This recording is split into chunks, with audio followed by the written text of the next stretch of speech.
Bollywood superstar Salman Khan, যার প্রায় প্রতিটা ছবি ব্লকবাস্টার সুপারহিট হিসাবে বক্স অফিসের চাহিদা মেটায়।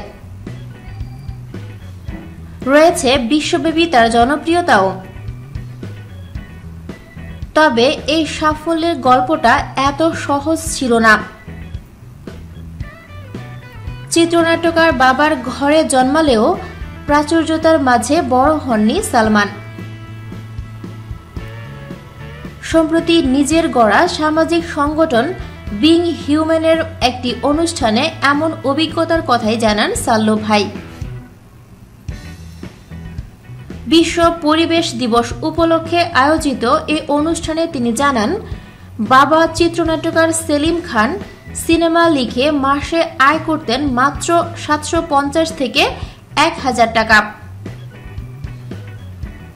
অনেক আবদার চাপা দিতে হতো। তবে বড় ছেলে সালমান খান সাইকেল চালাতে পছন্দ করতেন বলে তাকে সেলিম খান সাইকেল কিনে দিয়েছিলেন 3000 টাকা দিয়ে। বাবার সে ভালোবাসায় সেদিন মুগ্ধ হয়েছিলেন সালমান। কথা প্রসঙ্গে সালমান বলেন, সাইকেল আমার খুব প্রিয় আর ভালোবাসা মেশানো এক নাম। আমি সব তরুণকে বলবো, আসুন পরিবেশ রক্ষায় মোটর বাইক ছেড়ে শহরের রাস্তায় সবাই সাইকেল চালানোতেই আনন্দ খুঁজে নেই। এদিকে মুক্তির অপেক্ষায় আছে সালমানের নতুন ছবি টিউবলাইট।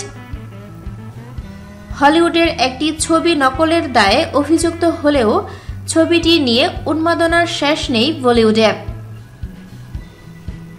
আসছে ঈদেই মুক্তি পাবে এটি।